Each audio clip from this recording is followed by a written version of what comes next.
Maka kemudian ya teman-teman harus yakin kalau ada keinginan kepengen, ya sudah bismillah, Allah itu Ghaniyun Hamid, kaya. Saya sering sekali ya mendengar teman-teman ini ya, terutama teman-teman yang luar biasa yang hebat nih ya. Diajak yuk Pak Umroh, ya udah oke, bismillah. Udah gak berpikir pada uang dari mana, yang penting kalau amal sambil memberikan ya jalan bismillah. Jangan nanti itulah ibunya inilah, wah panjang lebar. Apalagi kita ajak misalkan kayak haji, daftar haji, enggak lah nanti saya mau ini dulu apa dulu, udah nggak masalah. Itu yang namanya harta itu berkah, nggak berkah nanti. Saya ingat orang tua saya itu ya, mudah-mudahan ya saudara, paling kuat keimanan kalau berangkat haji nekat. Dulu kalau berangkat itu nggak pakai yang namanya dia berangkat itu ya tanpa ada dulu paspor hijau gitu ya, jadi tanpa itu dia.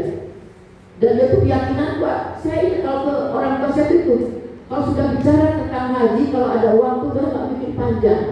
Padahal uangnya ya hanya cukup untuk ya bekal makan di sana, kadang bawa segala-galanya, bawa beras, bawa apa ke Mekah, merisa mobil itu penuh.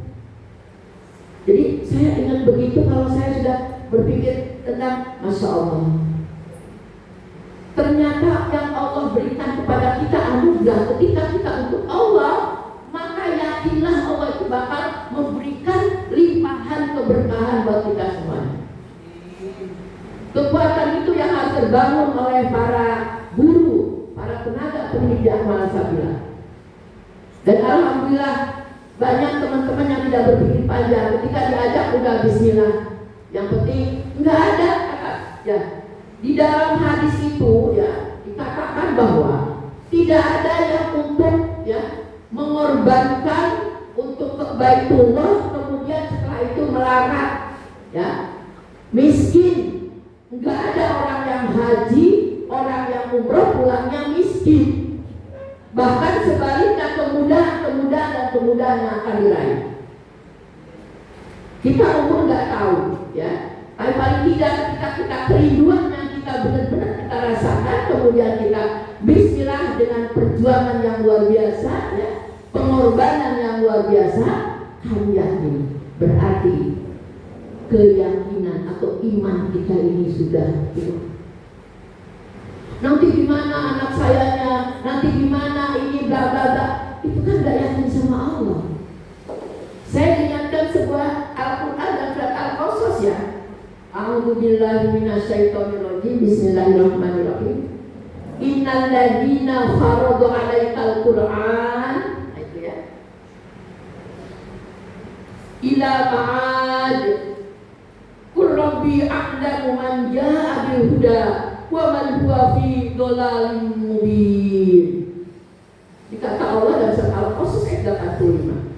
Sungguhnya orang-orang yang mewajibkan atasmu melaksanakan hukum-hukum Al-Quran benar-benar akan mengembalikan kamu ya ke tempat kembali. Nah, ini ayat ini sering kita baca ini benar. Orang yang banyak membaca barang siapa atau sungguhnya orang-orang ya, yang melaksanakan perintah Allah, maka Allah akan mengembalikan ke tempatmu. Ini menurut para mufasir, ke tempatmu itu bisa dikembalikan terus ke Mekah. Makanya nanti ini para jamaah ya, dan umroh ya, nanti baca ini ya, kita tulis baca, setiap baca biar kita bisa terus kita bertemu dengan ziarah ke Mekah, Madinah, haji, umroh kan gitu.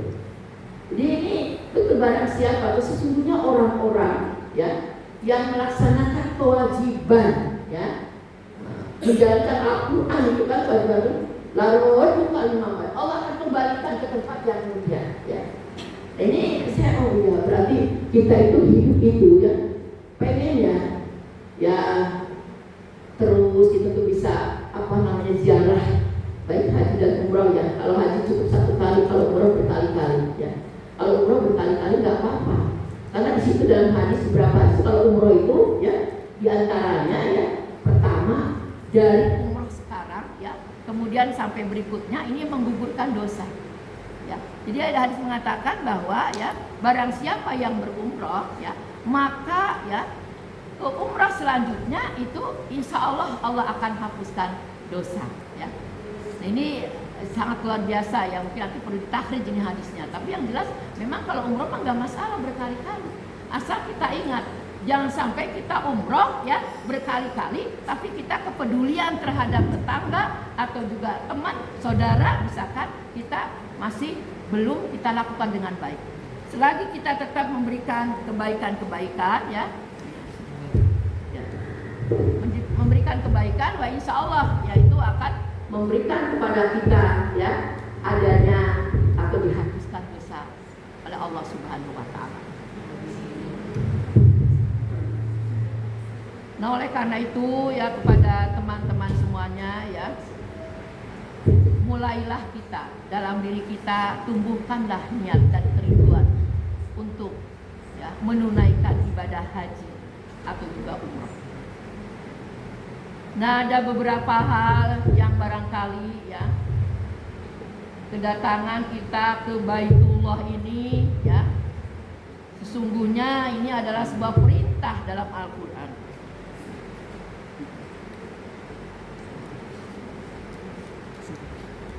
Bismillahirrahmanirrahim. Wa atimul hajja wal umrata lillah. Dan sempurnakanlah haji dan umrah semata-mata karena Allah. Jadi itu perintahnya itu adalah wajib ya. Kita bayangkan kalau haji itu kan lama banget. Kalau ibu dan bapak daftar sekarang, tahun sekarang, kira-kira 25 tahun, 30 tahun mungkin baru nanti akan bisa berangkat. Maka yang kita lakukan karena umur kita nggak tahu sampai puluh-puluh ya, maka yang lebih penting itu adalah bagaimana kita bisa melaksanakan ya kegiatan ya umroh ya. Itu menurut hemat kami memang betul. Apa yang kita korbankan gak seberapa dengan kenikmatan yang kita rasakan pada saat ibadah. Kalau sudah kita mulai ya datang ke kota Mekah, kemudian kita langsung ini dari Bir Ali itu ya, kita sudah berniat ya untuk umroh. Sambil di perjalanan kita baca terus talbiyah ya. Kemudian kita memulai untuk memasuki di wilayah ya kota Mekah. Ya, kemudian kita sudah memasuki area Masjidil Haram. Masya Allah ya. Sudah kayak aduh ya Allah. Sambil kita membaca Allahumma ftahli abwaab rahmat. Kita baca Allahumma anta salam wa minka salam wa ilaika ya'udu salam wa hayyina rabbana bisalam wa adkhilna jannata darussalam. Kemudian kita langsung kita melihat Ka'bah, ya Allah ya Rabbi. Rasanya tuh luar biasa sekali. Allahumma zid. Udah ya Allah, ini benar-benar dari Indonesia datang ke sini tuh puas banget kita melihat sampai kita ya Allah, sampai kita berdoa baca yang baca pada saat itu kebayar semua apa yang kita korbankan. Udah nikmat banget, udah enak. Bahkan selain ya kita ini melaksanakan ya memohon ampun, juga di situ kita ingin mencurahkan ya persoalan kehidupan baik diri kita ya, memohon ampun, memohon berbagai macam harapan keinginan, terutama untuk akhirat kita, juga dunia kita. Ada beberapa tempat itu ya yang mustajabah. Ya kalau sudah masuk ke situ ya Kalau kita sudah tawaf keliling Ka'bah, kemudian di situ kita berdoa di multazam. Ini teman-teman semuanya ya. Jadi multazam itu ya adalah tempat yang mustajabah. Nanti pada saat kita setelah tawaf itu ya, kemudian kita cari tempat. Kalau tahun 2000 ketika saya ibadah haji di rumah, jadwalnya ya dekat banget dengan multazam, kita sholat di situ. Tapi sekarang nggak bisa, kita nggak usah begitu ya. Kita biar agak jauh jaraknya, yang penting ya istilahnya kelihatan lah multazam itu di kita ya. Kita berdoa, yang pertama yang kita doakan ya, pertama mohon ampun dulu, kita mohon ampun sama Allah. Untuk diri kita mohon ampunan ya. Kemudian juga untuk keluarga, anak-anak, cucu kita mohonkan agar anak-anak jadikan anak-anak yang soleh, masalah dunia akhirat ya Allah ya. Kita mohonkan juga ya, boleh kalau untuk ya kita sampai dengan kita mendoakan keluarga besar amal, kita sambil bayangkan, walaupun tidak terbayangkan semua. Kalau jumlah kurang lebih 100 ya, guru sama karyawan, paling tidak ya, mungkin kan kita tidak bayang satu-satu ya. Ya pokoknya saya membayangkan ya, mau sambil mendoakan. Yang kemudian ya setelah kita mendoakan ya, kita kembali ya untuk melaksanakan sholat sunnah tawaf. Itu ya biasanya dilakukan di Maqam Ibrahim ya, tapi juga biasanya tidak di situ karena memang sekarang sudah padat ya, nggak mungkin ya, tapi kita agak jauh ya melaksanakan sholat sunnah tawaf ya. Nah itu di situ di Maqam Ibrahim juga mustajabah. Kemudian ya ada yang namanya Hijr Ismail ya. Itu juga adalah tempat-tempat mustajabah. Jadi benar-benar yang kayak kita kesana tuh ya udah kita tuh udah yang kita ingat itu diri kita itu ya tentang dosa, tentang ya Allah, rasa syukur. Yang kemudian ini kenikmatan kita ini seperti itu. Jadi kalau kita sudah lepas banget di orang yang sudah ya menumpahkan segala ya, baik itu dosa-dosa, harapan-harapan kepada Allah, rasanya sudah ringan. Kita itu nggak ada kepada Allah, enak nikmat. Ya. Kemudian setelah itu ya ada juga rukun yamani. Ya. Jadi di sekitar Ka'bah itu juga termasuk ya itu yang mustajabah. Nanti di Safa Marwah. Jadi kesempatan kita ketika kita melaksanakan haji atau juga umroh, untuk bagaimana kita bisa berdoa ya, dengan penuh kehusuan ya, memohon ampun, memohon segalanya kepada Allah ya. Yang kemudian ya kita di situ merasa ada sebuah tidak punya beban dalam hidup ini, bila pasrah karena Allah. Maka kemudian ini di dalam pelaksanaannya sudah barang tentu diperlukan kesabaran. Kalau kita antara ibadah dalam umroh itu ada tawaf, kemudian juga ada yang namanya sa'i.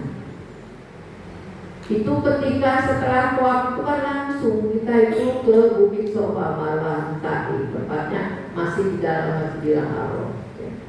Yang kemudian perjalanannya itu ya cukup lumayan kan. Akan tetapi ketika kita ya di dalam melaksanakannya sudah ikhlas betul, tidak ada dalam pikiran rasa mengeluh, capek, nggak ada, udah sabar, pokoknya kita ayo kita. Terus kita membaca inna Safa wal Marwata min sya'airillah. Paman hajar baita abu tamar fala junaha alaihi ayyatawafa bihima wa man tatawa khairan fa innallaha syakirun alim.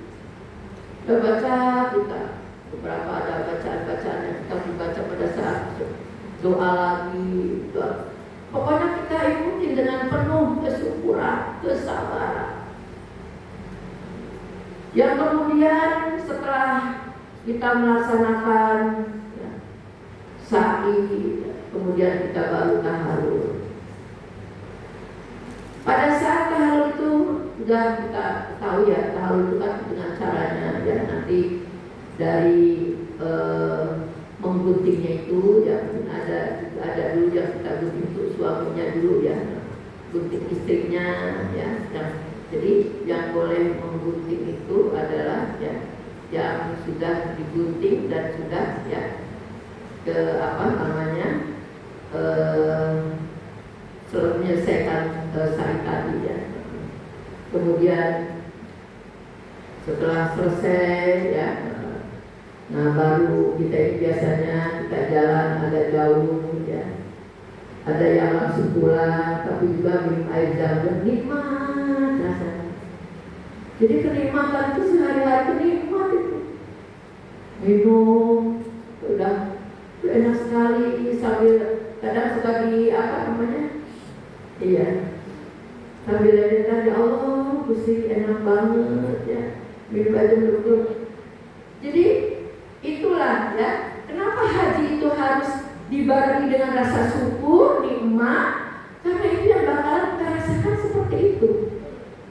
Nikmat aja nikmat, alhamdulillah, alhamdulillah, kita nikmat. Dan kalau kita ketahui bahwa apa sih simbol daripada pelaksanaan ibadah haji? Kalau kita dari mulai niat, apa maksudnya niat? Dalam mengerjakan segala perbuatan ya, sudah barang tentu harus diawali dengan niat yang baik. Melaksanakan umroh itu niat ya, labbaik Allahumma umrohtan, kita niat untuk melaksanakan ya umroh ya. Maka itu niatnya baik yang kemudian dilaksanakan itu yang namanya tawaf. Apa maksudnya tawaf? Tawaf itu kan ya berkeliling Ka'bah dari Hajarul Aswad, kemudian kembali lagi 7 putaran. Itu kalau kita mengetahui apa maksudnya, ini sebagai sebuah simbol bahwa hidup itu kita harus teratur. Jadi kalau tawaf itu nggak bisa, ketika tawaf itu balik lagi, muter lagi, nggak bisa. Misalkan gini, sudah kita ini balik lagi yang ketinggalan gitu, nggak bisa bolak-balik seperti itu. Apalagi ya pada saat tawaf itu misalkan kita kemana dulu, belum Hajar Aswad dulu atau apa gitu, nggak boleh karena itu bisa batal itu. Ada uang-uangnya di situ, ya. Jadi kita ikuti aturan. Subhanallah, alhamdulillah, wa la ilaha illallah, wallahu akbar. Allahumma imanan bika, wa tasdiqan bi kitabika, wa wafa'an bi hadika, wa tibali sunnati nabiyika. Allahumma inna nas'aluka al-afwa wal afiyah wa mu'afatan daimah fid din wa dunya wal akhirah. Ada itu, ada namanya turjaman. Rabbana atina fid dunya hasanah wa fil akhirati hasanah wa qina adzabannar wa adkhilna jannata ma'al abrar ya aziz ya ghaffar ya rabbal alamin. Nah, sampai. Jadi itu menunjukkan bahwa pada saat kita berkeliling mengelilingi Ka'bah ini dari mulai Hajar Aswad sampai kembali lagi, itu berarti sebuah komitmen. Dalam hidup itu harus punya komitmen bahwa hidup itu harus beraturan, nggak bisa sekarang sendiri. Karena kita dengan beraturan ini maka dikatakan sah. Berarti hidup ini kita insya Allah akan sampai kepada harapan dalam kehidupan. Demikian juga sama. Kalau kita setelah itu kita melanjutkan pelaksanaan setelah tawaf itu sa'i. Apa maksudnya sa'i? Berkeliling atau apa? Berlari-lari kecil dari Bukit Sofa ke Bukit Marwah. Dari Sofa ke Marwah 1 kali, Marwah ke Sofa lagi 2 kali, terus gitu. Apa maksudnya? Ini adalah tadi betul ya kata pakai yang itu menitik menapak tilas ya. Pada zaman ya, Nabi Ibrahim Salam ya, sebagai seorang istri ya yang memiliki keimanan yang kuat, ketika ditinggalkan oleh suaminya dalam keadaan ya, di padang pasir, dulu masih padang pasir, bukan seperti masih di sekarang. Bayangkan suaminya pergi, ditinggalkan itu bayinya ya. Kata Siti Hajar, wahai Ibrahim, hendak kemana kau Ibrahim? Kok kau tinggalkan aku dengan anakku? Yang benar aja lah, itu tuh rasanya. Ibrahim melihat ini, wahai Ibrahim, apa yang kamu lakukan terhadap aku? Kata-kata yang Ibrahim sampaikan pada istrinya, apa yang aku lakukan adalah perintah Allah. Ya Allah, Siti Hajar, kalau itu perintah Allah, aku akan melaksanakan. Aku taat padamu karena Allah. Bayangkan di padang pasir berdua anak tanpa ada yang namanya padang pasir seperti apa sih? Tapi kedua-duanya suami dan istri itu adalah mereka ya. Beliau adalah manusia-manusia pilihan yang kekuatan kepada Allah itu sangat-sangat luar biasa. Ibrahim karena perintahnya meninggalkan istrinya tanpa ada rasa apa ya, pasti manusia sedih ada ya, tapi sudah, Allah tidak akan mentelantarkan istrimu. Kemudian istrinya juga menyampaikan dalam hatinya, kalau itu menurut kehendak Allah, Allah tidak akan menelantarkanmu. Soleha banget ya. Coba bayangkan teman-teman, kalau seorang ibu nih, ibu-ibu di sini yang sudah punya anak, baru punya anak, sadar ya, tiba-tiba dengan Ustaz Gofar di padang pasir, tiba-tiba Ustaz Gofar meninggalkan. Wah, yang benar aja ya enggak. Itu kapan stresnya suamiku? Nah, berbagai macam ini karena memang manusia itu ya manusiawi, tapi memang kalau sudah keyakinan kepada Allah itu tidak ada yang harus kita pilih kecuali pilihan Allah Subhanahu wa Ta'ala. Maka disitulah Siti Hajar, perempuan yang hebat, yang kuat, ditinggal suami, tapi dia tetap kuat. Dia mengatakan bahwa Allah tidak akan melantarkan aku. Allah akan membersamai setiap langkah. Keyakinan inilah yang membuat Siti Hajar ketika anaknya nangis. Bayangkan anaknya nangis, tidak ada sumber air, namanya di padang pasir. Berlari-lari ke sana kemari, ke buku sofa itu yang masih padang pasir, ke sana kemari dia cari dengan kerja keras bolak-balik ya. Padahal berdua saja sama anaknya. Kemudian dari kerja keras itu yang tiba-tiba ada harapan besar bagi Siti Hajar. Sepertinya itu ada sesuatu yang menggembirakan, ada suara-suara ya, air. Dia terus cari di mana itu air, itu bayangkan ya. Akhirnya bertemulah dengan sumur air, ya. Air sumur ya, mata air yang kemudian disitulah dia mendapatkan air. Alhamdulillah. Kemudian dia ambil itu ya, tempat itu namanya apa bahasanya itu, tempat air, kalau saya makan ya tempat air minum itu kan, diberikan kepada anaknya, diapakan. Dan itu air itu pada saat ya Siti Hajar sampai mencari-cari itu dengan kerja kerasnya ya, maka betul-betul air itu adalah air yang tidak hanya ternyata ya Siti Hajar yang bisa memanfaatkan sampai hari ini, dan insya Allah seterusnya ini air itu memberikan keberkahan untuk mereka para jemaah haji. Tidak pernah surut air itu. Bahkan kalau saya melihatnya dari mobil-mobil, ada ratusan mobil tentengan itu yang ngambil air ya, jam-jam itu yang memang tidak pernah berhenti terus. Sekarang sudah modern ya, diolah ya dengan di di dalam masjid itu sekarang sudah banyak air-air ya. Kalau dalam tahun 2000 saya masih di mata air ya, masih ketika hari itu masih di sumur itu. Ini apa artinya buat kita semuanya? bahwa ternyata hidup itu perlu kerja keras. Orang punya kerja keras dengan niat yang baik, ya, pasti Allah itu akan kabulkan. Orang, ya, kalau kita ini ibaratnya kita harus belajar dengan kepada Siti Hajar. Siti Hajar itu tanpa menyerah, ya, karena Allah, ya, dia berbuat terus melakukan.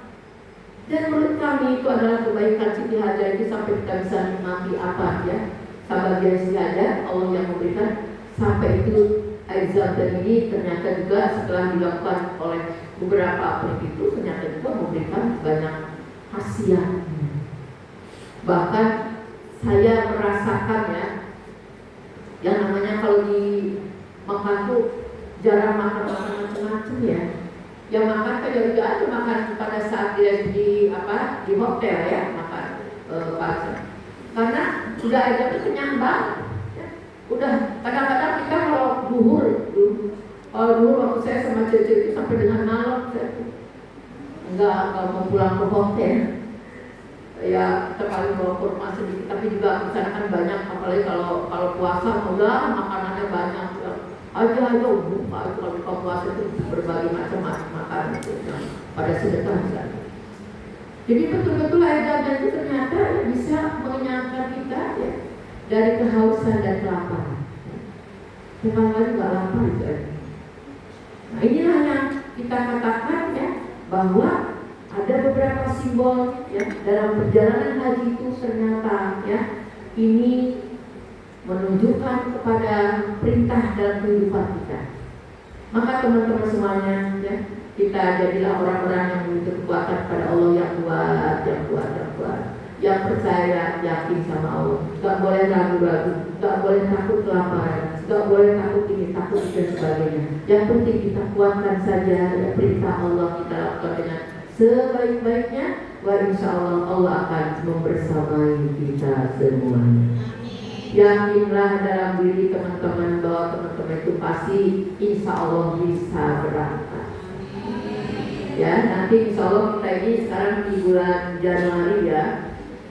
Di bulan Januari, ya, kemudian kita akan program berikutnya, ya, biasanya kita berangkat di bulan apa?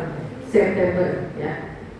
Di bulan September, ya, mudah-mudahan, ya, teman-teman semuanya, ya, nanti saya sih nunggu nunggu giliran itu aja, ya, nggak usah gitu. Kita pokoknya kalau ada kita niatkan, ya. Sekarang kita sudah mulai nih ada yang namanya sedekah harian, ya, umroh itu, ya. Alhamdulillah kemarin sudah terkumpul sekitar 8 juta, ya.